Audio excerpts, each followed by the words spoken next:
नमस्कार। आप देख रहे हैं हॉर्नबिल टीवी। छत्तीसगढ़ की खबरों के हिंदी बुलेटिन हमर छत्तीसगढ़ में आपका स्वागत है। गरियाबंद जिले के राजिम थाना अंतर्गत ग्राम दुतकई में हुई हालिया सांप्रदायिक हिंसा की गूंज अब प्रदेश भर में सुनाई देने लगी है। बुधवार को बिलासपुर कलेक्टर के माध्यम से राष्ट्रपति के नाम एक ज्ञापन सौंपा गया। इस ज्ञापन में प्रदर्शनकारियों ने शासन पर गंभीर आरोप लगाते हुए छत्तीसगढ़ सरकार को तत्काल प्रभाव से बर्खास्त करने की मांग की है। उन्होंने कहा है कि दो व्यक्तियों के बीच का निजी विवाद था, जिसे सांप्रदायिक तत्वों ने राजनीतिक ध्रुवीकरण के उद्देश्य से हिंसक रूप दे दिया। उपद्रवियों द्वारा मुस्लिम परिवारों के घरों और वाहनों को आग के हवाले कर दिया गया और चाकूबाजी जैसी गंभीर घटनाएं अंजाम दी गईं। पीड़ितों का आरोप है कि शासन की उदासीनता और सुरक्षा की कमी के कारण गांव की मुस्लिम आबादी को पलायन करने पर मजबूर होना पड़ रहा है। प्रदर्शनकारियों का स्पष्ट कहना है कि दोषी चाहे किसी भी धर्म का हो, कानून को उसे सजा देनी चाहिए थी। ज्ञापन सौंपते हुए प्रदर्शनकारियों ने प्रदेश की वर्तमान भाजपा सरकार पर हमला बोलते हुए कहा कि राज्य में कानून व्यवस्था पूरी तरह से ध्वस्त हो चुकी है। प्रदर्शनकारियों ने राजिम मेले का जिक्र करते हुए आरोप लगाया कि वहां छोटे ठेले व्यापारियों के साथ अभद्रता और दुर्व्यवहार किया जा रहा है, जो प्रशासन की विफलता का प्रमाण है। कलेक्टर साहब को महामहिम राष्ट्रपति जी के नाम एक ज्ञापन देने आए हैं। इस ज्ञापन में हमने मांग किया है कि अभी 2 फरवरी को दुधकैया एक गांव है, राजिम थाना, जिला गरियाबंद, वहां पर मुस्लिम परिवार के साथ में सांप्रदायिक झगड़ा दंगा फसाद हुआ है और इस तरह से बहुत सारे जगहों पे दंगा फसाद हो रहा है सांप्रदायिक तत्वों द्वारा। हर संडे को कहीं न कहीं क्रिश्चियन परिवार के साथ होता है। तो हमारा ये कहना है कि ये जो सरकार को अपने संवैधानिक उत्तरदायित्व जो है नहीं कर पा रहा है, तो इसको भंग किया जाए। क्योंकि जब जो नागरिक की सुरक्षा नहीं कर सकता, वो सरकार चलाने के लायक नहीं है। तो यहाँ पर हमने कलेक्टर साहब को ज्ञापन दिया भी है और भी ज्ञापन को हम लोग और संकलित कर रहे हैं। तो हमारा ये मानना है कि छत्तीसगढ़ में जो सांप्रदायिक ताकतें हैं, वो सरकार का साह है। ऐसा नहीं कि कोई ऊपर से गुंडागर्दी कर रहा है। सरकार के लोग चाहते हैं कि इस तरह से राजनीतिक ध्रुवीकरण जो उनका एजेंडा है, बिल्कुल सरकार के द्वारा गुंडागर्दी करवाया जा रहा है। और उसके साथ-साथ हम ये देख रहे हैं कि जो उनका राजनीतिक एजेंडा है कि हम धार्मिक ध्रुवीकरण करें और हिंदू, गैर हिंदू का एक एजेंडा चला करके सत्ता प्राप्त करें। और इसके पीछे एक बहुत बड़ा कारण ये है कि छत्तीसगढ़ में जो बहुत सारे खनिज संपदा है, उसको अडानी को क्यों दिया जा रहा है? उससे ध्यान हटाने के लिए भी लोगों को धार्मिक उकसावा से नफरत फैलाया जा रहा है, जिससे लोग भूल जाएं उस लूट को और आपस में एक दूसरे के खिलाफ में लड़ाई लड़ते रहे हैं। जी, हमारा ये कहना है। कतई में जो घटना हुई है वहाँ पर बताया जा रहा है कि मुस्लिम परिवार के जो लोग उनके घरों में आग देने की जी घटना की गई और चाकूबाजी भी हुआ है। हाँ क्या सौहार्द और धार्मिक उसको बिगाड़ने की यहाँ पे हाँ, राजनीति हो रही है? बिल्कुल बिल्कुल। देखिए, वहाँ पर जो झगड़ा था, व्यक्तिगत झगड़ा था, साल 2 साल पहले का था। तो मुस्लिम लोगों का ये कहना था, हमारा भी कहना, सबका कहना है कि व्यक्तिगत झगड़े में जो भी दोषी है उसको सजा दी जाए। अगर कोई मुसलमान है या हिंदू है, तो उसके जगह में आप पूरे मुसलमान और हिंदू को तो दोषी नहीं ठहरा सकते। लेकिन वहाँ पर यही हुआ कि 35 परिवारों के साथ में वहाँ आगजनी हुआ, तोड़फोड़ हुआ, गाड़ियों को आग लगाई गई, चाकूबाजी हुई है और पुलिस ने उन आरोपियों को गिरफ्तार नहीं किया है, अभी तक की जानकारी जो मिली है कल तक की। और पुलिस वाले भी घायल हैं उसमें। पुलिस के कुछ लोग भी बहुत सीरियस मेकाहारा और दूसरे अस्पतालों में भर्ती है।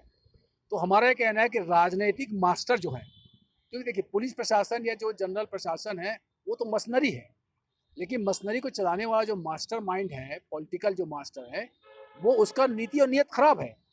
तो इस सरकार को भंग करने से ही शासन प्रशासन सही ढंग से काम कर सकता है, ये हम मानते हैं। ये जो केंद्र में जो 11 साल से और जहाँ जहाँ पे भाजपा की सरकार है भारत देश में, वहाँ वहाँ पे यही माहौल है। इनके पास हिंदू मुस्लिम मंदिर मस्जिद करने के अलावा और कोई दूसरा मुद्दा है ही नहीं। इसीलिए ये जो है, और दरअसल में ये हिंदू हित ऐसी भी नहीं है। मैं खुद हिंदू हूँ, सर्व हिंदू महासभा का हूँ, मैं सर्व छत्तीसगढ़िया समाज का प्रदेश अध्यक्ष हूँ और मैं खुद हिंदू हूँ। लेकिन ये लोग हिंदुओं के वोट का ध्रुवीकरण करके हिंदू और मुस्लिम को आपस में लड़ाना चाह रहे हैं और लड़ा करके अपनी रोटी सेकना चाह रहे हैं। तो छत्तीसगढ़ में जो भाजपा की सरकार है उसको पद पे बने रहने का कोई अधिकार नहीं है। हम राष्ट्रपति से मांग किए हैं कि सरकार को बर्खास्त किया जाए, और चाहे केंद्र सरकार हो, चाहे भाजपा के जितने बड़े नेता हो, गांव से लेकर दिल्ली तक के सारे नेता हिंदू मुस्लिम, हिंदू खतरे में है और मुस्लिम यहाँ कब्जा कर लेंगे, बस यही बात फैला रहे हैं। और यहाँ पे लिंगियाडी में हिंदू लोग पिछले 75 दिन से आंदोलन कर रहे हैं, हिंदुओं के घर तोड़ा जा रहा है। अब ये फर्जी हिंदुओं को, वहाँ पे हिंदुओं की तकलीफ नहीं दिख रही है, और वहाँ पे तमनार पे हिंदुओं को मारा गया है, और यहाँ पे हसदेव जंगल को उजाड़ा गया है और कारपोरेट घराने को दे रहे हैं, और महंगाई जो है बेतहाशा बढ़ रही है। और अभी जो बजट पेश किया है मोदी ने, उसमें का 26.25% सिर्फ कर्ज का ब्याज चुकाने में जाएगा। अर्थात हम सब लोग, आप लोग भी, पत्रकार लोग, सभी देशवासी लोग, हम जो है ब्याज का पैसा हम ही लोग पटाएंगे। ये सारे मुद्दों से ध्यान हटाने के लिए, बेरोजगारी से, गरीबी से, भूखमरी से, और इन सब, और महिलाओं का अत्याचार इतना बढ़ रहा है कि उसका रिकॉर्ड जो है बढ़ते जा रहा है। कौन सी सरकार है जो शांति व्यवस्था बना सकती है?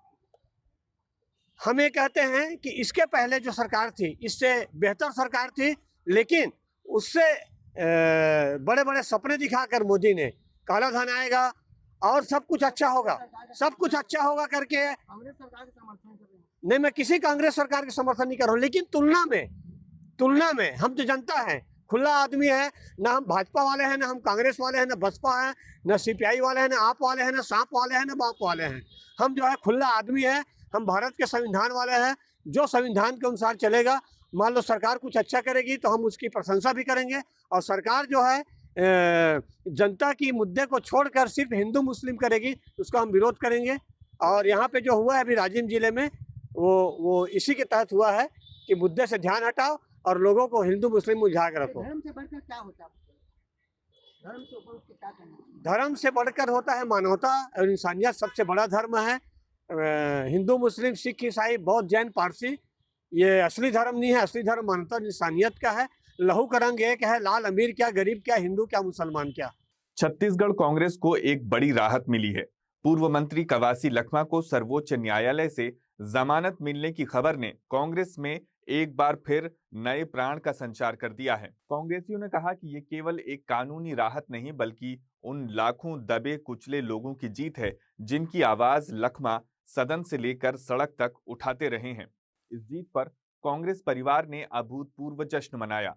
आसमान आतिशबाजी से गूंज उठा और कार्यकर्ताओं ने एक दूसरे का मुंह मीठा कराकर ये संदेश दिया कि साजिशों का अंधेरा चाहे कितना भी घना हो, न्याय का सूरज उठकर ही रहता है। इस जश्न का मार्गदर्शन शहर जिला कांग्रेस कमेटी के अध्यक्ष सुशील मौर्य, युवा कांग्रेस नेता आदित्य सिंह बिसेन और रोहित पाणिग्रही ने किया। दिन के बाद बस्तर के कदावर नेता, पूर्व मंत्री, सुकमा पूर्णता क्षेत्र के विधायक कवासी लखमा जी की जमानत यह साबित करती है कि भारतीय जनता पार्टी ने झूठे तरीके से कवासी लखमा जी को फंसाने का प्रयास किया, बस्तर की आवाज को दबाने का प्रयास किया। एक सीनियर नेता थे, बस्तर के मुद्दों पर बेबाकी से अपना पक्ष रखते थे। भारतीय जनता पार्टी ने जेल में रखकर राजनीति को एक प्रकार से इन्होंने दूषित करने का प्रयास किया, जिसका कांग्रेस पार्टी पुरजोर विरोध करती है। और ईडी के द्वारा अंतरिम जमानत मिलने पर आज हमारे यूथ कांग्रेस के साथियों ने हर्षोल्लास पटाखा फोड़कर खुशी का इजहार किया है। निस्संदेह कवासी लखमा जी के छूटने से कांग्रेसियों में एक उत्साह है, जोश है, कांग्रेस पार्टी में एक नई ऊर्जा का संचार। दुर्ग जिले का खनिज विभाग एक बार फिर गंभीर आरोपों के घेरे में है। सूत्रों के मुताबिक राज्य में दूसरे नंबर में सबसे ज्यादा राजस्व देने वाले इस विभाग में खनन माफिया की गहरी घुसपैठ से सरकार को करोड़ों का नुकसान हो रहा है। दुर्ग उतई पाटन रोड से लगे सेलूद चुनकट्टा इलाके में हालात बेहद चिंताजनक बताए जा रहे हैं। यहां गिट्टी खदानों से रोजाना दर्जनों हाईवा बिना किसी जांच के गुजर रहे हैं। हैरानी की बात यह है कि अवैध खनिज परिवहन रोकने के लिए चौकी मौजूद है, सिपाही और प्रभारी भी तैनात हैं, लेकिन न दस्तावेज जांचे जा रहे हैं और न ही वाहनों को रोका जा रहा है। नतीजतन खनन माफिया बेखौफ होकर अवैध परिवहन कर रहा है। लंबे समय से चल रहे इस खेल ने न सिर्फ राजस्व को नुकसान पहुंचाया है, बल्कि उड़ती धूल राहगीरों की सेहत के लिए भी खतरा बन चुकी है। वहीं 2 वर्ष पूर्व एक गिट्टी खदान में एक बच्चे की गिरने से मौत हो जाने पर फेंसिंग लगाए जाने के निर्देश भी दिए गए थे, जिसका पालन आज तक नहीं किया गया है। वाटर स्प्रिंकलिंग की व्यवस्था उसमें कराई जाएगी। तत्काल विभाग को निर्देशित करते हैं कि उसमें पानी छिड़काव की व्यवस्था की जाए और चेक पोस्ट की भी जानकारी लेकर के बताता हूँ। सर ठीक वहाँ पे एक खदान सर जहाँ पे एक बच्चे की मौत हो गई थी वहाँ पे गिरने की वजह से, आपने एक आदेश दिया हुआ था जांच का फेंसिंग को लेकर के सर। पूर्व की घटना थी उसमें सभी एसडीएम्स को निर्देशित किया था कि इनमें देख लें और अगर वहाँ पर कुछ फेंसिंग का, चूँकि पूर्व में इसके प्रावधान बेंच वगैरह के अलग प्रावधान होते थे, बाद में अलग प्रावधान हुए, तो उन सभी का अनुपालन सुनिश्चित करा जाए इसके लिए निर्देशित किया गया था। पुनः इसका एक बार समीक्षा कर ली जाएगी और जहां पर यदि कोई अनुपालन नहीं हुआ है तो उसको पूर्ण कराया जाएगा। प्रदेश की न्यायधानी बिलासपुर में अपराध नियंत्रण और कानून व्यवस्था को और मजबूत करने के उद्देश्य से पुलिस प्रशासन ने बीट सिस्टम को नए सिरे से लागू करने का फैसला लिया है। पुलिस उप महानिरीक्षक एवं वरिष्ठ पुलिस अधीक्षक रजनेश सिंह के निर्देश पर जिले के सभी थाना क्षेत्रों को अलग अलग बीट में विभाजित कर दिया गया है। इस नई व्यवस्था के तहत पुलिस अब केवल थानों तक सीमित नहीं रहेगी, बल्कि शहर की गलियों से लेकर ग्रामीण इलाकों तक 24 घंटे सक्रिय गश्त करेगी। इसके लिए एक मानक कार्य प्रणाली जारी की गई है, जिसमें आरक्षक से लेकर थाना प्रभारी तक की जिम्मेदारियां तय की गई हैं। शहरी क्षेत्रों में प्रत्येक बीट में 6 आरक्षक तैनात रहेंगे, जो 3 शिफ्टों में गश्त करेंगे। बाजार, स्लम बस्तियां, स्कूल, कॉलेज, एटीएम जैसे संवेदनशील स्थानों पर विशेष निगरानी रखी जाएगी। बीट सिस्टम एक बहुत ही पुराना पुलिसिंग का सिस्टम है और बहुत ही टेस्टेड सिस्टम है। यदि उसको अच्छे से किया जाए, उसमें पर्याप्त स्टाफ दिए जाए, तो निश्चित रूप से ये बीट सिस्टम शहर की गलियों में, शहर के जितने भी ऐसे स्थान हैं जहां पर कि पुलिस की प्रेजेंस बहुत कम होती है, वहां पर पुलिस की 24 घंटे 24/7 उसकी प्रेजेंस हो सकती है। उसको ध्यान में रखते हुए हम लोगों ने अभी फिलहाल शहर और देहात में कुल 98 बीट बनाए हैं और बड़े थाने जैसे सिविल लाइन है, सरकंडा है, वहाँ 4-4 बीट दिया है। उस बीट में आने वाले जितने भी मोहल्ले, पारे, कॉलोनी, सभी जगहों पर हम लोगों ने करीब 6-6 कांस्टेबल लगाए हैं, जिनकी राउंड दी क्लॉक ड्यूटी रहेगी। एट ए टाइम 2 कांस्टेबल, जिसको कि थाने से उस क्षेत्र के सभी समन वारंट, सभी अपराधी, गुंडे, बदमाशों की चेकिंग, लोगों से मिलना, लोगों की समस्याओं के बारे में जानना, कोई भी सूचना है तत्काल उसमें उनको अवगत कराना और उस पर कार्रवाई करना थाना प्रभारी के मार्गदर्शन में, और थाना प्रभारी को सूचित करना। जांजगीर चांपा जिले के पामगढ़ में एंटी करप्शन ब्यूरो ने बड़ी ट्रैप कार्रवाई करते हुए अतिरिक्त तहसीलदार पामगढ़ करुणा आहेर और चोरभट्टी पटवारी आयुष कुमार ध्रुव को 35,000 रुपए रिश्वत लेते हुए रंगे हाथ गिरफ्तार किया है। ये कार्रवाई 4 फरवरी को की गई। बुधवार को जांजगीर चांपा जिले के पामगढ़ तहसील में बिलासपुर से पहुंची एसीबी की टीम ने रिश्वतखोरी का मामला बनाया है। डीएसपी एसीबी बिलासपुर अजितेश सिंह ने बताया कि धान उपार्जन केंद्र चोरभट्टी के प्रभारी धीरेन्द्र कुमार कौशिक ने एसीबी में शिकायत दर्ज कराई थी। शिकायत में बताया गया कि अतिरिक्त तहसीलदार करुणा आहेर ने निरीक्षण के दौरान धान खरीदी कार्य में खामियां बताकर पंचनामा तैयार किया और उच्च अधिकारियों को रिपोर्ट न भेजने के एवज में 30 से 40 हजार रुपए की रिश्वत की मांग की। साथ ही पटवारी आयुष कुमार ध्रुव से अलग से बात कर राशि व्यवस्था करने को कहा गया। जांजगीर चांपा जिले में पुलिस पार्टी पर फायरिंग करने के मामले में कोतवाली पुलिस ने फरार आरोपी को गिरफ्तार कर न्यायिक रिमांड पर भेज दिया है। आरोपी की पहचान रामनाथ सबरिया पिता छोटे बाबू गोंड के रूप में की गई है। पुलिस को 1 फरवरी की देर रात मुखबिर से सूचना मिली थी कि आरोपी ग्राम बोड़सरा में छिपा हुआ है। सूचना के आधार पर पुलिस टीम ने घेराबंदी कर दबिश दी। इस दौरान पुलिस को देखकर आरोपी ने देसी कट्टे से फायरिंग शुरू कर दी। आत्मरक्षा में पुलिस द्वारा की गई जवाबी कार्रवाई में आरोपी के पैर में गोली लग गई। घायल आरोपी को तत्काल जिला अस्पताल जांजगीर में भर्ती करवाया गया। उपचार के बाद 3 फरवरी को उसे विधिवत तरीके से गिरफ्तार कर लिया गया। बिलासपुर जिले के सिविल लाइन थाना क्षेत्र अंतर्गत व्यापार विहार में ऑटो और स्कूटी की टक्कर के बाद 2 गुटों के बीच जमकर मारपीट हो गई। मामूली कहासुनी से शुरू हुआ विवाद देर रात तक हिंसक झड़प में तब्दील हो गया, जिसमें 2 लोग गंभीर रूप से घायल हो गए। दोनों घायलों को इलाज के लिए अस्पताल में भर्ती कराया गया है। जानकारी के अनुसार बजाज शोरूम में काम करने वाला एक युवक ऑटो लेकर यार्ड की ओर जा रहा था, तभी स्कूटी सवार युवक से उसकी टक्कर हो गई। पहले दोनों के बीच बहस हुई और स्कूटी सवार युवक वहां से चला गया। कुछ देर बाद वो अपने साथियों के साथ हथियार से लैस होकर वापस लौटा और ऑटो चालक पर हमला कर दिया। व्यापार विहार में ऑटो बजाज का सेंटर है, वहां से उनके कर्मचारी कुछ ऑटो को लेकर उनके यार्ड ले जा रहे थे कि भारती नगर चौक के पास में एक स्कूटी से टकराए। वहां पे उनका वाद विवाद मारपीट हुआ था। उसी बात को लेकर ये जो लड़के हैं फिर स्कूटी वाले ऑटो बजाज के यहाँ गए हैं और वहां पे जाकर मारपीट भी किए हैं। इसमें एक लड़के के दोनों लड़कों को कूल्हे में चोट आई है, जो किसी नुकीले वस्तु से होना प्रतीत हो रहा है और उसमें अभी FIR दर्ज भी कर रहे हैं, उनकी तलाश कर रहे हैं। पुरानी रंजिश नहीं है, वो ऑटो से टकराए थे, उसी बात को लेकर अभी की घटना है। बिलासपुर जिले के तखतपुर विधानसभा अंतर्गत ग्राम पंचायत सागर के पंच गुरुवार को जिला कलेक्टर कार्यालय पहुंचे, जहां उन्होंने ग्राम की सरपंच अंजुलता पर गंभीर भ्रष्टाचार और अनियमितता के आरोप लगाए। पंचों का कहना है कि गांव में चेक डैम निर्माण के लिए लगभग 14 लाख रुपयों की राशि स्वीकृत हुई थी, लेकिन निर्धारित खसरा नंबर में निर्माण न कराकर दूसरे खसरा नंबर में चेक डैम बनवाया जा रहा है। साथ ही कंक्रीट ढलाई की जगह बोल्डर डालकर घटिया निर्माण कर भ्रष्टाचार किया जा रहा है। पंचों ने आरोप लगाया कि गांव में अस्पताल में पिछले साल 8 लाख रुपए की लागत से कार्य हो चुका है, फिर भी उसी कार्य का दोबारा टेंडर कर स्वीकृति दे दी गई है। इसके अलावा सरपंच पर सरकारी जमीन बेचने का भी आरोप लगा है। पंचों ने धारा 40 के तहत सरपंच को हटाने की मांग करते हुए कार्रवाई न होने पर आंदोलन की चेतावनी दी है।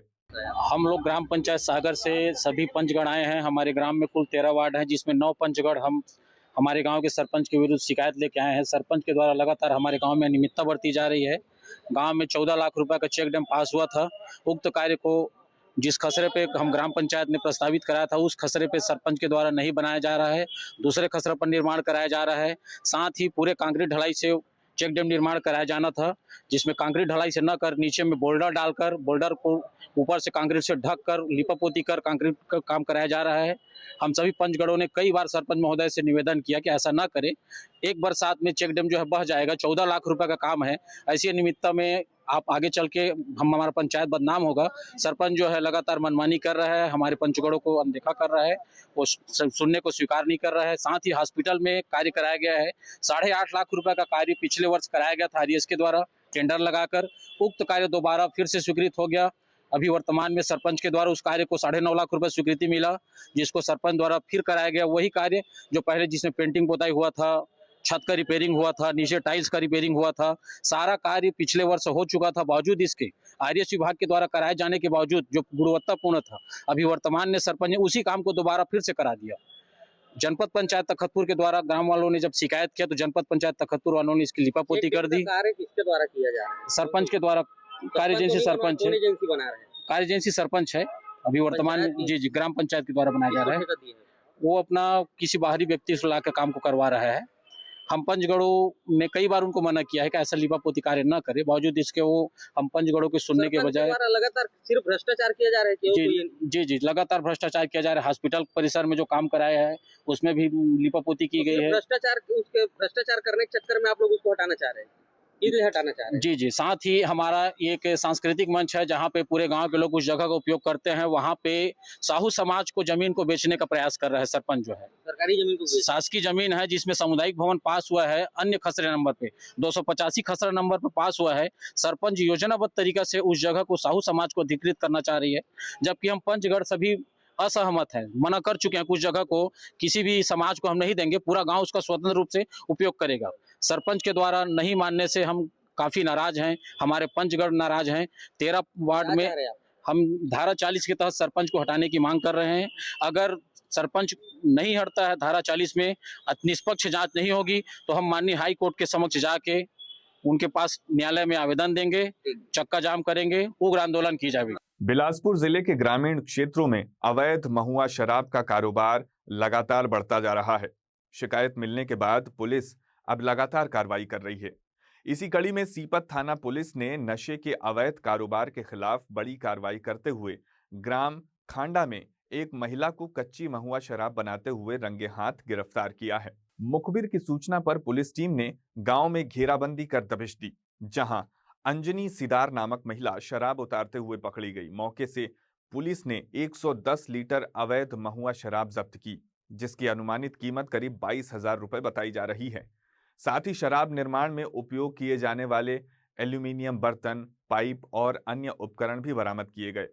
पुलिस ने आरोपी के खिलाफ आबकारी एक्ट की धाराओं के तहत मामला दर्ज कर उसे न्यायिक रिमांड पर भेज दिया है। थाना सीपत में यह कार्रवाई की गई है आबकारी एक्ट के तहत धारा 34(1) क, च, 34(2) के तहत सीपत थाना का एक ग्राम खांडा नामक गांव है, जहां पर एक महिला अंजनी सिदार के पास से हमें 110 लीटर शराब जब्ती की है। इसके साथ साथ शराब बनाने के उपकरण अन्य बर्तन भी पुलिस ने जब्त किए हैं। महिला को रिमांड पर भेजा गया। जानकारी मिलने के बाद अधिकतर घरों में शराब बनाई जाती है। पुलिस लगातार कार्रवाई कर रही है। इसी क्रम में यह भी कार्रवाई की गई थी और इनमें जो धाराएं लगाई है उनके पूरा प्राथमिक रिकॉर्ड और अन्य धाराएं भी इसमें समाहित की गई हैं। यदि यह तथ्य आता है कि इनके द्वारा इस शराब के अवैध व्यापार से संपत्तियां भी बनाई गई हैं, तो पुलिस उन पर भी कार्रवाई करेगी। पुलिस की सिंगल कार्रवाई है कि आबकारी और पुलिस बाकी संयुक्त कार्रवाई? इसमें इस कार्रवाई में पुलिस सीपत थाना के अधिकारी कर्मचारी इसमें शामिल थे। आज के बुलेटिन में बस इतना ही। मुझे दीजिए इजाजत। देखते रहिए हॉर्नबिल टीवी।